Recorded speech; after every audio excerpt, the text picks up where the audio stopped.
Hello everyone, how are you? कैसे हैं आप सभी लोग? आप सभी का फिर से स्वागत है हमारी इस कक्षा में। और हम लोग इस दौरान भारतीय संविधान और राज्य व्यवस्था को पढ़ने और समझने के क्रम में राज्य के नीति निर्देशक तत्वों को पढ़ने और समझने की कोशिश कर रहे हैं। हाँ जी, अभी फर्स्टली आप सभी को हैप्पी दिवाली। जी हाँ,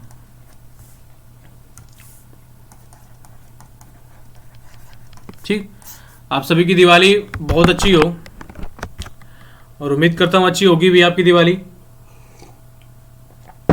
आप सभी खुश होंगे और अपने लक्ष्य पे बिल्कुल आपका ध्यान केंद्रित होगा दिवाली के साथ साथ।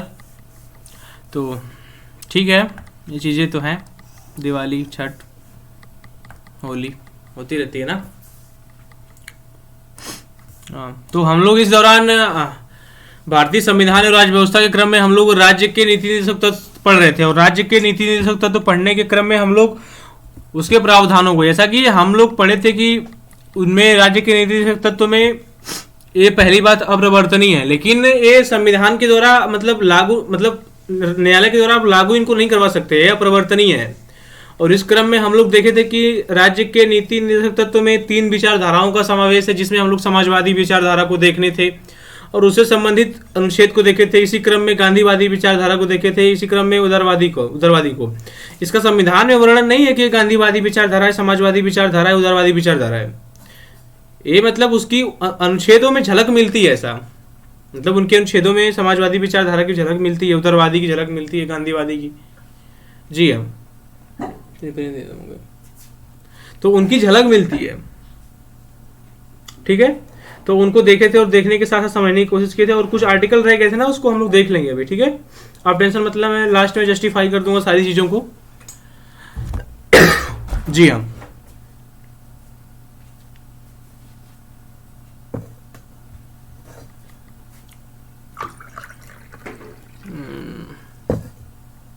नहीं हमारे साथ कोई और भी रहता है ना।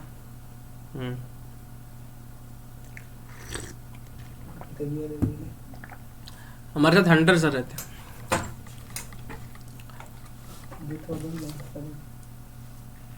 तो हम लोग इस टाइम देख रहे हैं, क्या देख रहे थे, और उसके बाद हम लोग थोड़ा सा देख लेते हैं कि इसका महत्व क्या है और इसके परिप्रेक्ष्य में किन किन चीजों का समावेश है और किन किन विचारकों ने इस पे राज्य के नीति निर्देशक तत्व पे अपना विचार दिया है, अपना विचार प्रस्तुत किया है, ठीक है। और जिसमें राज्य के नीति निर्देशक तत्व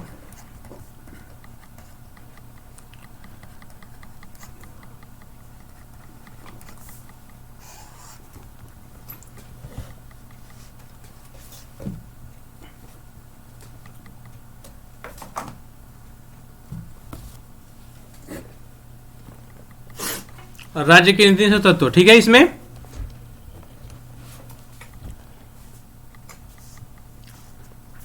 देखिए कि के टी सा, ठीक। लिखिए इनके अनुसार लिखिए कि डीपीएसपी मतलब directive principle of state policy एक ऐसे चेक की भांति है, एक ऐसे चेक की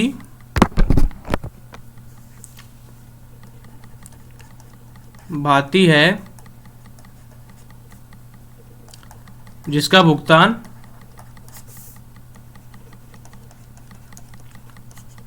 बैंक की इच्छा पर निर्भर करता है।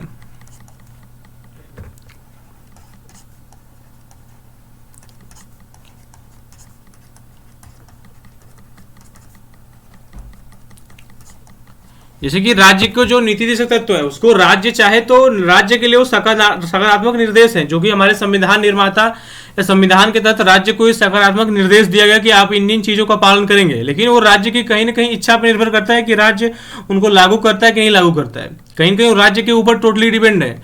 तो केटी शाह के अनुसार सही है कि डीपीएससी मतलब राज्य के जो नीति निर्देशक तत्व है वो एक ऐसे चेक की बात है जो बैंक की इच्छा पर निर्भर करता है। अगर बैंक मतलब राज्य, अगर राज्य चाहे तो उनका उस चेक का भुगतान करे या ना करे, राज्य उन चीजों को लागू करे या ना करे, ये राज्य की बिल्कुल इच्छा पर निर्भर करता है और राज्य इसको लागू कर सकता है, ठीक है। हाँ, उसके लिए राज्य के लिए बाध्यकारी नहीं है, अगर राज्य का मन करे या राज्य उसके लिए सक्षम है तो करेगा। ठीक है जी हाँ। और एक एक एक इंटरेस्टिंग और है कि नसरुद्दीन, इनके अनुसार इन्होंने डीपीएसपी को जो मतलब राज्य के नीति निषेध तत्व को 9 वर्ष की शुभकामनाएं कहे थे।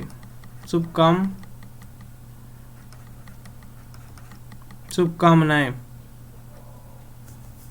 हाँ यार, थोड़ी पेन सही नहीं चल पाती मुझसे।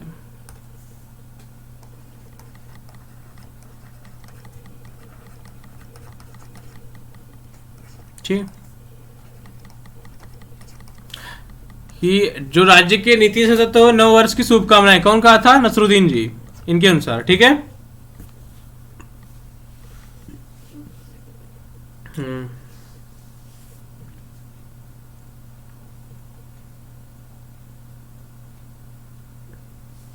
और एक और लिख लो कि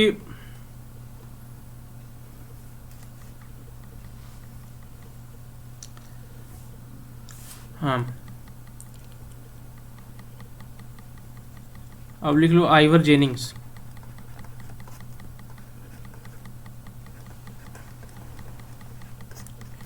ये डीपीएसपी को ना पवित्र इच्छाएं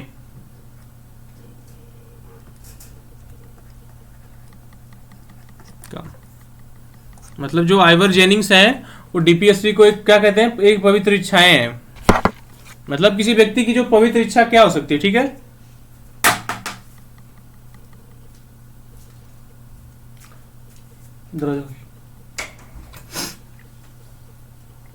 मतलब डीपीएसपी राज्य, मतलब डीपीएसपी जो एक पवित्र इच्छा है, मतलब कि राज्य के नीति सतत में आप देखते हैं कि हर उन चीजों का समावेश है जो कि राज्य के लिए सकारात्मक निर्देश हैं। और वो चीजें कितनी पवित्र है, मतलब कितनी चीजें अच्छी हैं समाज के लिए, नागरिक के लिए, व्यक्ति के लिए।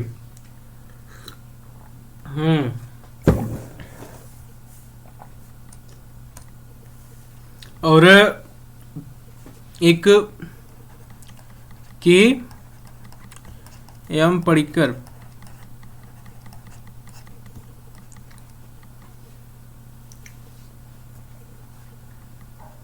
इनके अनुसार लिखे कि डीपीएसपी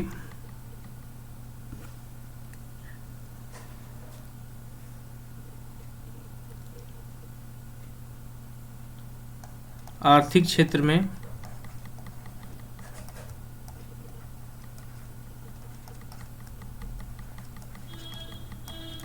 समाजवाद की स्थापना करता है।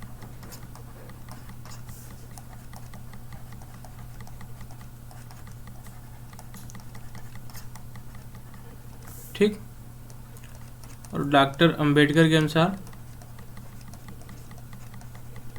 एक कथन है जो कि स्टेट पीएससी में पूछ लेता है। ठीक है।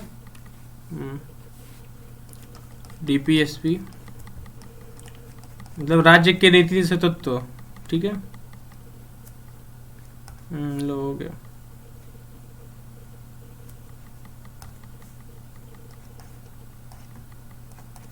आर्थिक लोकतंत्र की स्थापना करते हैं।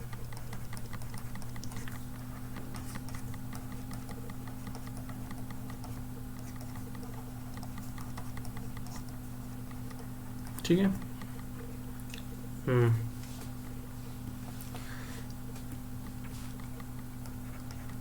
और ग्रेनविल ऑस्टिन के अनुसार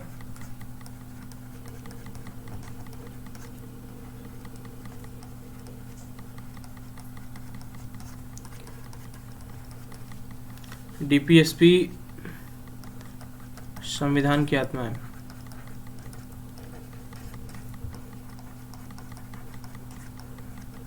ठीक।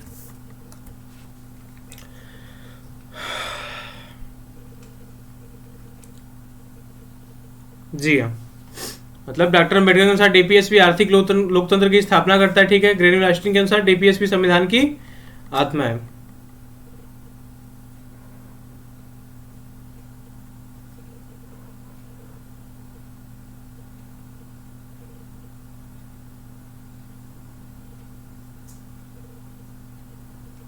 ठीक है।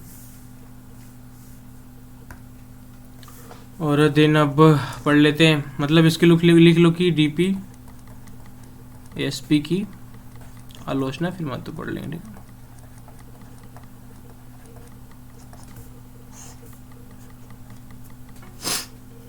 ठीक है। ठीक, राज्य के नीति निर्देशक तत्व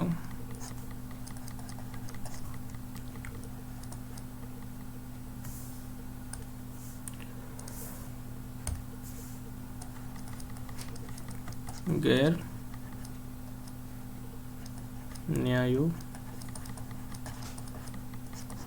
न्यायोचित है।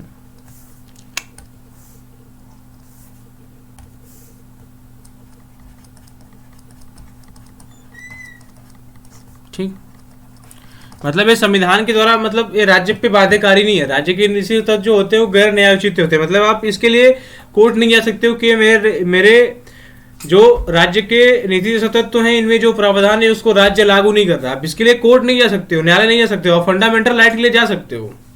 अगर आपके मौलिक अधिकारों का उल्लंघन हो रहा है तो आप कोर्ट जा सकते हो, डायरेक्टली सुप्रीम कोर्ट जा सकते हो और आप उनको लागू करवा सकते हो। बट आप राज्य के नीति तत्व के लिए नहीं जा सकते हो। तो कहीं ना कहीं इसका क्या रिलेवेंस है, जब हम किसी को कहीं लागू करवा ही नहीं सकते।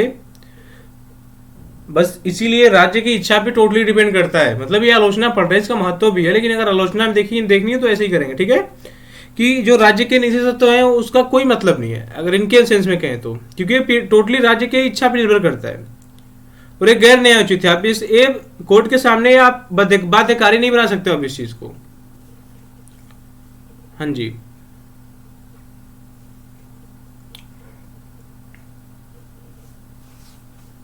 और सेकंड है कि जो भारतीय संविधान है,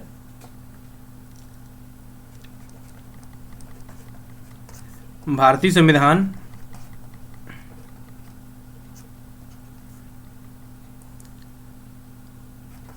डीपीएसपी का विस्तार पूर्वक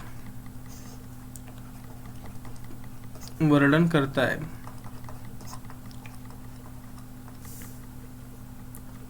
लेकिन इसको व्यवहार में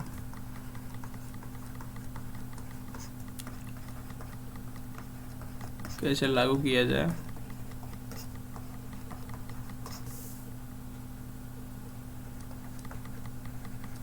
इसके लिए कोई प्रावधान नहीं।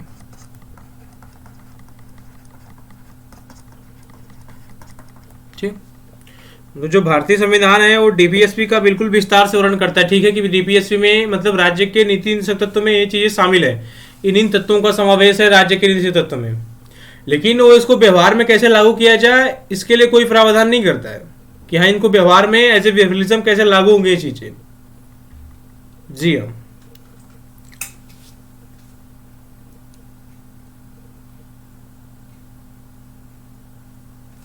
लिख लो एक लाइन और कि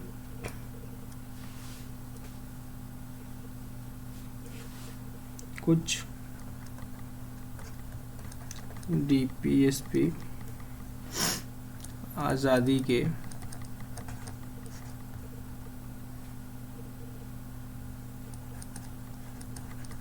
पचहत्तर वर्षों यानी कि 7 दशक ना, 7 दशक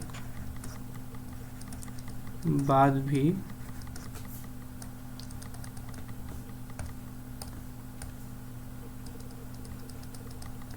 लागू नहीं हो पाए। मतलब राज्य की जो नीति तत्व है आज भी वो आजादी के 75 साल पूरे हो गए, मतलब 7 दशक बीत चुके हैं, लेकिन आज भी वो लागू नहीं हुए। मतलब पूरे डीपीएसपी जो संबंधित जो भी प्रावधान है वो आज भी पूरे मतलब लागू नहीं हो पाए हैं, ठीक है। तो इतनी देख लो जी आप आलोचनाएं। तो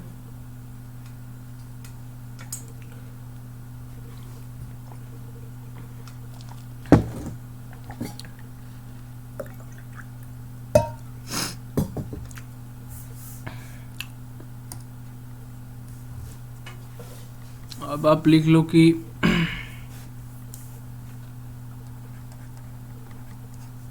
राज्य के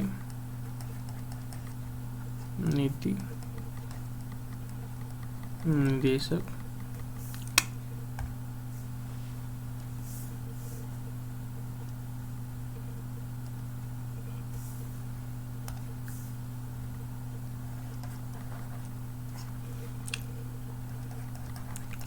का महत्व। ठीक, देखिए कि ए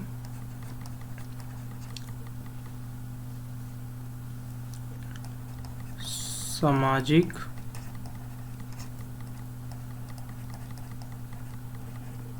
आर्थिक लोकतंत्र की स्थापना करते हैं। ठीक, देख ही चुके हैं इसको। राजनीतिक लोकतंत्र की स्थापना मौलिक अधिकार करता है।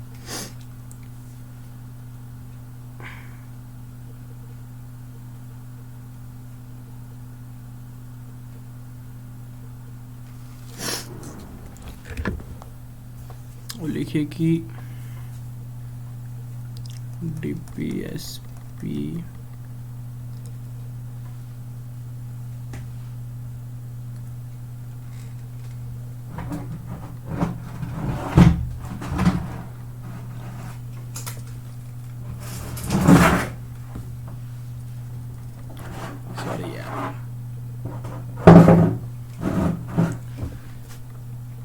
डीपीएसपी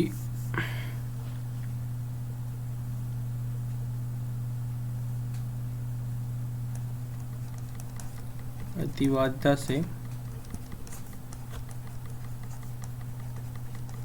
हमारी रक्षा करते हैं।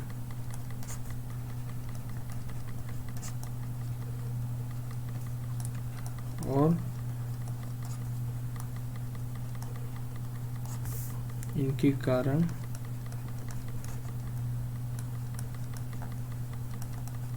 सरकार बदल जाने पर भी नीति की निरंतरता कायम रहती है। ठीक, डीपीएसपी में संविधान का दर्शन पाया जाता है।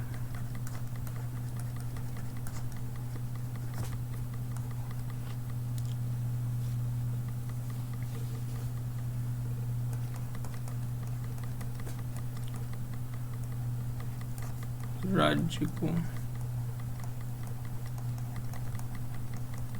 कल्याणकारी बनाते हैं। ठीक,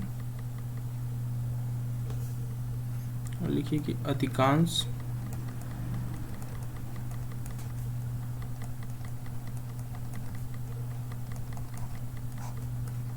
कल्याणकारी योजनाओं में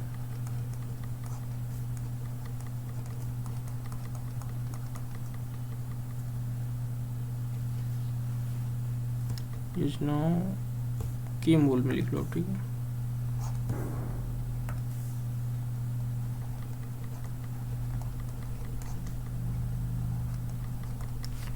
मूल में डीपीएसपी को रखा जाता है।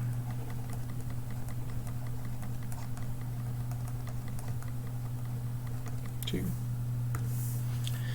जैसे जो राज्य के नीति से तत्व है। ठीक है, सबसे पहले कि सामाजिक और आर्थिक लोकतंत्र की स्थापना करते हैं। मतलब जो डीपीएसपी है, जो राज्य के नीति से तत्व है, मतलब directive principle of state policy जो है वो सामाजिक और आर्थिक लोकतंत्र की क्या करते हैं, स्थापना करते हैं। मतलब सामाजिक और आर्थिक लोकतंत्र की स्थापना करने के मतलब करते हैं। ठीक है, राज्य के नीति से तत्व। और डीपीएसपी में दूसरा कि ये अतिवादिता से हमारी रक्षा करते हैं।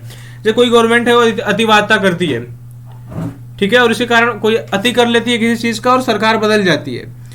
और जो सरकार बदल जाती है, सरकार के बदलने के बाद भी जो नीति होती है, जो योजनाएं होती हैं, जो नीतियां होती हैं, वो निरंतरता रहती है। मतलब वो चलती रहती हैं वैसे ही, जैसा कि हम व्यवहार में देख सकते हैं।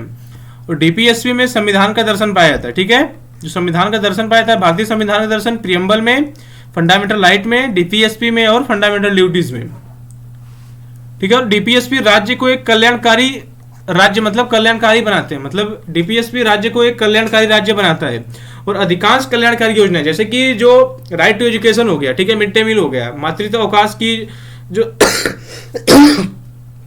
मतलब मातृत्व अवकाश हो गया, जो समान कार्य के लिए समान वेतन या न्यूनतम वेतन की जो मतलब न्यूनतम वेतन पे आधारित जो कानून है, मतलब जितनी भी योजनाएं जो कल्याणकारी योजनाएं हैं, जो सरकार के तहत कल्याणकारी योजनाएं चलाई जाती हैं, उनके मूल में कहीं न कहीं डीपीएसपी होता है और डीपीएसपी को ही आधार बना के उन योजनाओं का संचालन किया जाता है और वे योजनाएं इसी आधार पर संचालित होती हैं, मतलब डीपीएसपी के आधार पर ये योजनाएं संचालित की जाती हैं। ठीक है, मतलब कोई भी पॉलिसी बनती है किसी भी इंड पे तो कहीं ना कहीं उसमें डीपीएसपी पे सेंट्रिक होकर बनती हो पॉलिसी।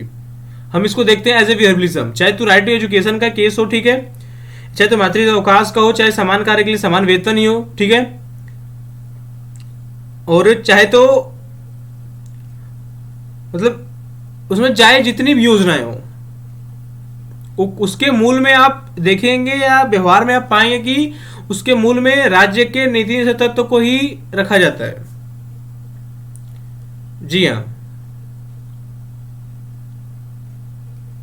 हाँ,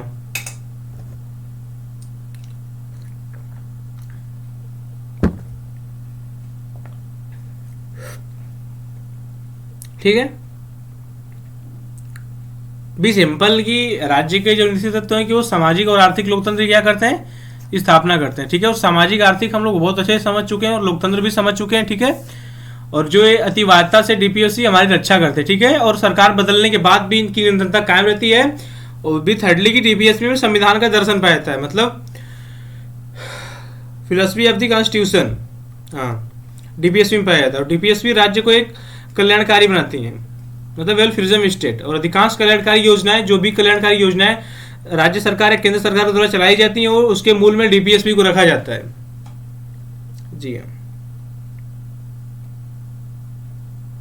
जी, चाहे देख लीजिए बहुत सारे एग्जाम्पल से ग्राम पंचायतों का एक गठन हो गया, जिसमें 73वें और 74वें संविधान संशोधन के तहत पंचायती राज और नगर पालिका को एक मतलब ग्रामीण स्तर पे, स्थानीय स्तर पे संवैधानिक दर्जा प्रदान किया गया। ठीक है, चाहे समान कार्य के लिए समान वेतन हो, चाहे न्यूनतम वेतन का संबंधित कानून हो। ठीक है, हाँ जी, जी हाँ,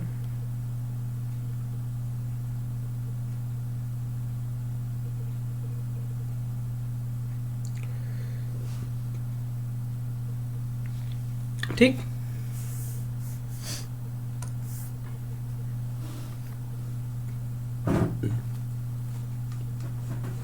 अब लिख लीजिए आपकी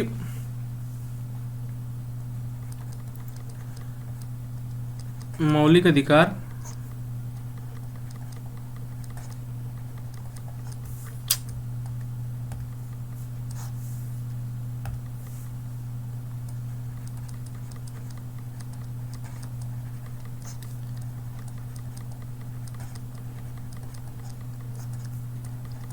और राज्य के नीति निषेध तत्व में संबंध, मतलब relation between fundamental right and directive principle of state policy. जी हाँ, मतलब मौलिक अधिकार और राज्य के नीति निषेध तत्व में संबंध, क्या संबंध पाया जाता है। जैसे कि जो मौलिक अधिकार होते हैं वो हमारे कहीं कहीं राजनीतिक लोकतंत्र की स्थापना करते हैं, हमारे राजनीतिक न्याय को सुनिश्चित करते हैं। लेकिन जो राज्य के नीति निषेध तत्व हैं, मतलब राज्य के नीति निषेध तत्व में हमारे सामाजिक और आर्थिक न्याय को सुनिश्चित किया जाता है। मतलब इसमें जो मौलिक अधिकार है इसमें राजनीतिक लोकतंत्र की स्थापना होती है, जो राज्य के नीति निषेध तत्व इसमें सामाजिक और आर्थिक लोकतंत्र की स्थापना होती है इसमें। ठीक है, हाँ, और कहीं ना कहीं जो फंडामेंटल राइट है और जो डीपीएसपी है कहीं ना कहीं एक दूसरे से अलग नहीं है। मतलब मैं बताया था जैसे कि पहली कक्षा में कि जो कुछ टाइम पे जो अधिकार थे, जैसे कि कुछ अधिकार थे, जैसे कि किसी के पास अभी कैपेबिलिटी नहीं है, इनके पास बहुत सारे संसाधन है लेकिन अभी पास इनके पास रिसोर्स नहीं है कि वो ये जैसे एक मतलब कुछ लोग हैं, जैसे कि मतलब एक बड़ा सा गांव है, यहाँ पे इस गांव में 100 लोग रहते हैं। ठीक है, मतलब बहुत मतलब एक गांव है, छोटा सा एग्जाम्पल, और ये लोग हैं कुछ, इनको अधिकार देना चाहते हैं, तो इनके पास अभी कैपेबिलिटी नहीं है कि हाँ इन सारे मतलब इनकी जो जो मूलभूत आवश्यकताएं हैं, जो इनको जरूरी हैं, इनके एक जीवन को मतलब नैतिक और भौतिक विकास के लिए, किसी भी व्यक्ति के जीवन के नैतिक और भौतिक विकास के लिए क्या क्या चीजें जरूरी हैं, उनके लिए ये लोग सोचते हैं कि हम सारी चीजें मुहैया करा दें इन लोगों को। एक बड़ा सा गाँव है यहाँ पे, और ये लोग सोचते हैं कि इन सारी चीजों को हम मुहैया करा दें यहाँ पे, लेकिन उन लोगों के पास अभी रिसोर्स नहीं है, उन लोगों के पास संसाधन नहीं है, उन लोगों के पास उतनी वित्तीय सक्षमता नहीं है कि हम उन चीज़ों को मुहैया करा पाए। तो उस टाइम पे जिन जो चीज़ों को, जैसे कि इनके पास इस टाइम पे रहने के लिए घर है, ठीक है, ठीक है, सबके पास घर है, किसी के पास झोपड़ी भी है, मतलब समझ लो कि सबके पास घर ही है यहाँ पे, ठीक है, और घर है, इनको थोड़ा रहने खाने के लिए खाना भी दे दिए। लेकिन यहाँ पे जो इनको शिक्षा है, शिक्षा उस टाइम पे फंडामेंटल राइट में नहीं दे पाए, क्योंकि वो तुरंत त्वरित नहीं दे सकते थे, क्योंकि उनके पास उतने रिसोर्स नहीं थे, उनके पास संसाधन नहीं थे, और राज्य उतने मतलब ये लोग उतने सक्षम नहीं थे। मतलब उस टाइम पे जो संविधान निर्माता थे वो समझते थे कि जो फंडामेंटल राइट है, इन अधिकारों को आप तुरंत दे दो, कि इनको तुरंत इस गाँव में लागू करवा दे। मतलब गाँव का मतलब पूरा भारत, ठीक। और ये जो हमारे संविधान निर्माता थे, कॉन्स्टिट्यूशन मेकर, और जो फंडामेंटल राइट में जैसे कि घर दे दिए और खाने के लिए खाना दे दिए, मतलब आप इतना ही समझ लो, जैसे कुछ जो फंडामेंटल राइट है उनको तुरंत लागू कर दिए। और इसके अनुसार, जो फंडामेंटल राइट के अनुसार, अगर आप इनको घर नहीं दोगे, रहने के लिए खाना नहीं दोगे, तो सुप्रीम कोर्ट चले जाएंगे, हाई कोर्ट चले जाएंगे, ठीक है। और आर्टिकल 32 का यूज करेंगे, और आर्टिकल 226 का यूज करेंगे, और इसके तहत रिट जारी करवाएंगे और अपने फंडामेंटल राइट को लागू करवाएंगे, ठीक है। और इनके मतलब इनको बहुत सारे अधिकार दिए गए फंडामेंटल राइट के तहत, मतलब इनको समानता का अधिकार दिया, स्वतंत्रता का अधिकार दिया गया, इनको धार्मिक स्वतंत्रता का अधिकार दिया गया, अल्पसंख्यक का अधिकार दिया गया, शोषण के विरुद्ध अधिकार दिया गया, मतलब मनमानी गिरफ्तारी या निवारक नजरबंदी के खिलाफ अधिकार दिया गया, इन संवैधानिक उपचारों का अधिकार दिया गया इनको, ठीक है। तो उस टाइम पे इनको ये अधिकार जो थे वो मतलब गारंटी प्राप्त थे, लेकिन कुछ अधिकार जो थे जिसको राज्य लागू करने के लिए, बताया ना, जैसे शिक्षा का अधिकार, राइट टू एजुकेशन, तो इनके पास मतलब व्यवस्था आ गई है कि हाँ अब पूरे गांव में प्राइमरी स्कूल खोल दो, यहाँ भी स्कूल खोल दो कि हाँ गांव के लोग हैं, मतलब पूरे भारत के लोग पढ़ सके। तो उसके लिए राइट टू एजुकेशन को क्या बना दिया गया, फंडामेंटल राइट, मतलब इसमें शामिल कर दिया। अगर आपको एजुकेशन नहीं मिलती है तो आप इसके तहत मतलब उसको आपका वो मौलिक अधिकार है, उसको कोर्ट जाके लागू करवा सकते हो। तो उस टाइम पे राइट टू एजुकेशन मतलब उस टाइम पे उतने सक्षम लोग नहीं थे, और आज हैं तो इनको गांव में लागू है पूरा, आज मतलब पूरे देश में लागू है राइट टू एजुकेशन। मतलब आए फिर राइट टू एजुकेशन कि हमें शिक्षा प्राप्त करने का अधिकार है, और वो हमारा मौलिक अधिकार है। राइट टू प्राइवेसी होगी, ठीक है, कि हमारा वो राइट टू मतलब फंडामेंटल राइट है हमारा, राइट टू प्राइवेसी। इंटरनेट का अधिकार, ठीक है, जिसको हम लोग फंडामेंटल राइट में बहुत ही विस्तार से देख चुके हैं, ठीक है। तो कहीं ना कहीं ये दोनों आपस में विरोधी ना होकर कहीं ना कहीं ये दोनों आपस में एक दूसरे के पूरक है, परस्पर आपस में एक सामंजस्य बैठाने की कोशिश करते हैं। और ला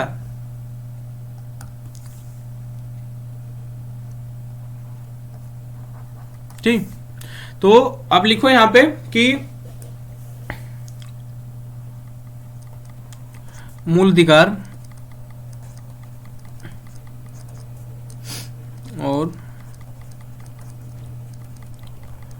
राज्य के नीति निर्देशक तत्व एक दूसरे से अलग नहीं है,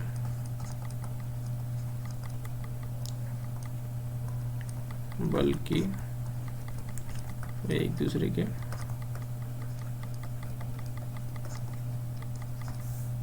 पूरक है। ओके जी, विरोधी नहीं है, एक दूसरे के पूरक है, मतलब कि हर स्तर पे कहीं ना कहीं वो एक व्यक्ति के मतलब व्यक्ति के विकास के लिए ही करते हैं, मतलब किसी व्यक्ति के विकास मतलब किसी व्यक्ति को विकास ही सुनिश्चित करते हैं कि हाँ जी आपका विकास हो, ठीक है। और किसी व्यक्ति के सर्वांगीण विकास के लिए ये चीजें जरूरी है।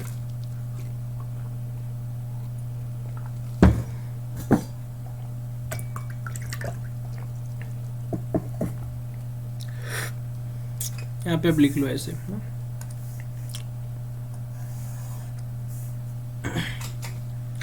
सेंसर है यार, और भी चलाने आता नहीं मेरे को, ठीक है।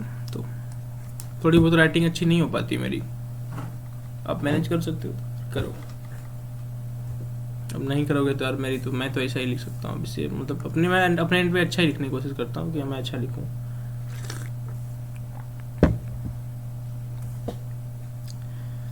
क्योंकि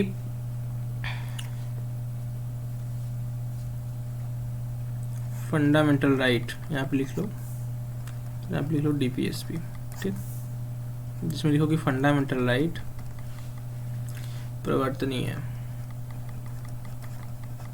ठीक। और फंडामेंटल राइट का प्रधान आर्टिकल 22 से 35, 12 से 35 तक, ठीक है। प्रवर्तनीय मतलब आप इनको सुप्रीम कोर्ट के द्वारा लागू करवा सकते हो, आप इसके लिए न्यायालय जा सकते हो, अगर आपके फंडामेंटल राइट का उल्लंघन होता है तो आप न्यायालय जा सकते हो, लेकिन यहीं पे डीपीएसपी अप्रवर्तनीय है, मतलब गैर न्यायोचित है, नॉन इन्फोर्सिबल, और ये इन्फोर्सिबल है। देन फंडामेंटल राइट का स्वरूप मूलतः नकारात्मक होता है, ठीक। इस पर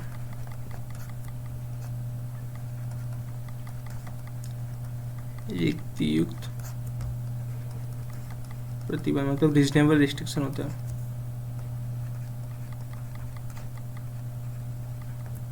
इन पर सीमाएं होती हैं।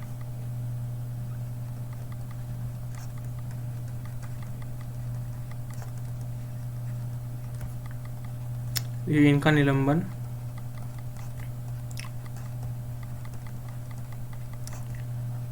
कुछ विशेष परिस्थितियों में हो सकता है, और हम लोग पढ़ चुके हैं इसका निलंबन ना, कब होगा, आर्टिकल 358-59 आप याद कर सकते हो, आपातकाल।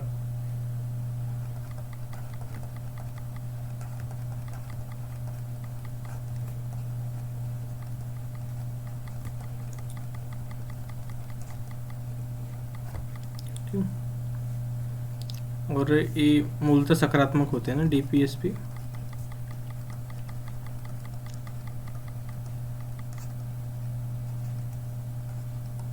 इन पर सीमाएं नहीं होती हैं जी।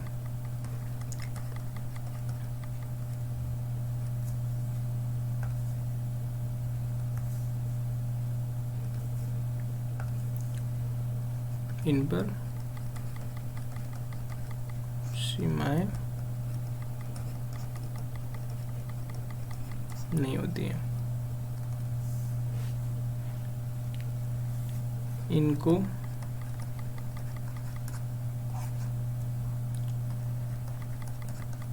जब तक लागू न किया जाए,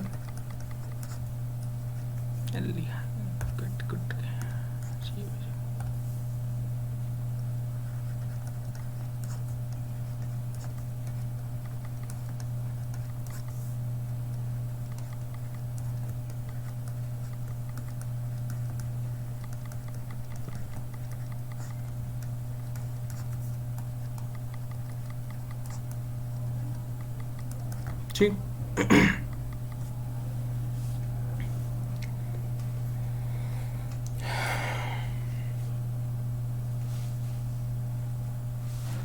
ठीक है, सकारात्मक है या प्रवर्तनीय, लो हम देख चुके हैं, इसको कितनी बार देखे ना।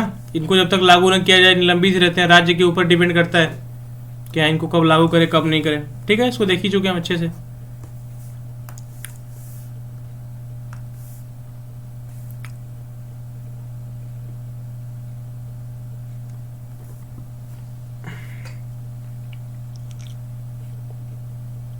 लिख लो यहाँ पे कि फंडामेंटल राइट मतलब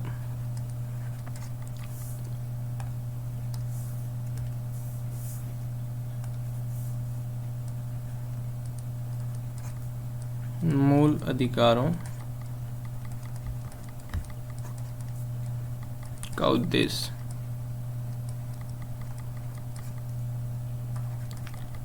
राजनीतिक लोकतंत्र की स्थापना करना।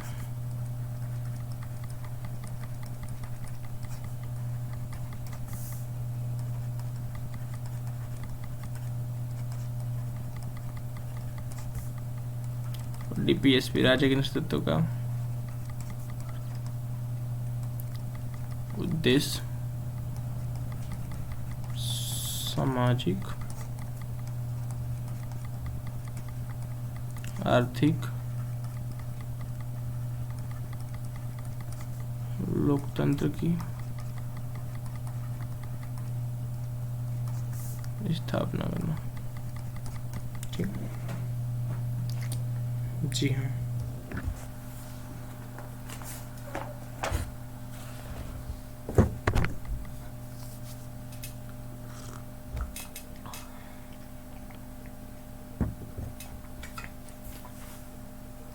ये दोनों परस्पर पूरक हैं। कि फंडामेंटल राइट मतलब मौलिक अधिकार वे अधिकार हैं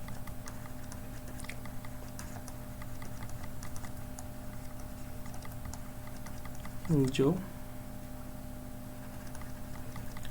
प्राप्त हो चुके हैं। डीपीएसपी वे अधिकार हैं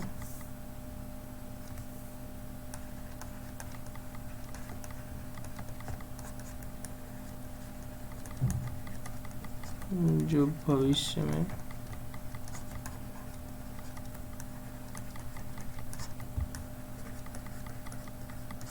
प्राप्त होंगे। ये दोनों में संविधान का दर्शन पाया जाता है।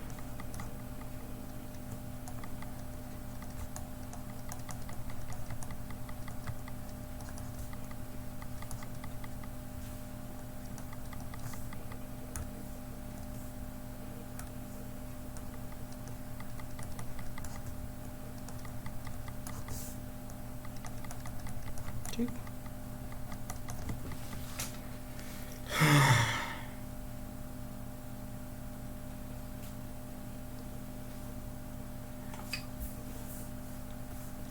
ठीक है। मतलब इसको हम लोग समझ चुके हैं कि जो मूल अधिकार है उसका उद्देश्य राजनीतिक लोकतंत्र की स्थापना करना है। ठीक है, मतलब राजनीतिक जो मौलिक अधिकार है, जो हमारे फंडामेंटल राइट है, उनका उद्देश्य क्या है? राजनीतिक लोकतंत्र की स्थापना करना।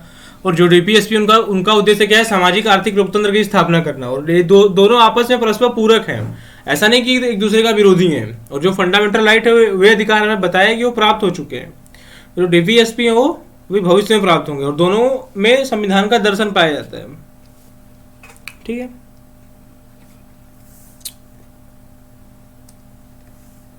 Thank you so much.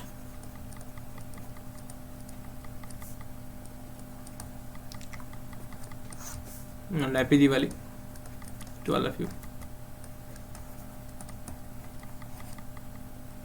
ठीक है, आप लोग मस्त रहिए, अपनी दिवाली अच्छे से मनाइए।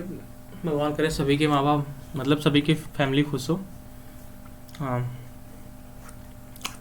ठीक है, माँ बाप खुश हो, परिवार खुश हो, बहुत है। ठीक है, थैंक यू, जय हिंद मित्रों।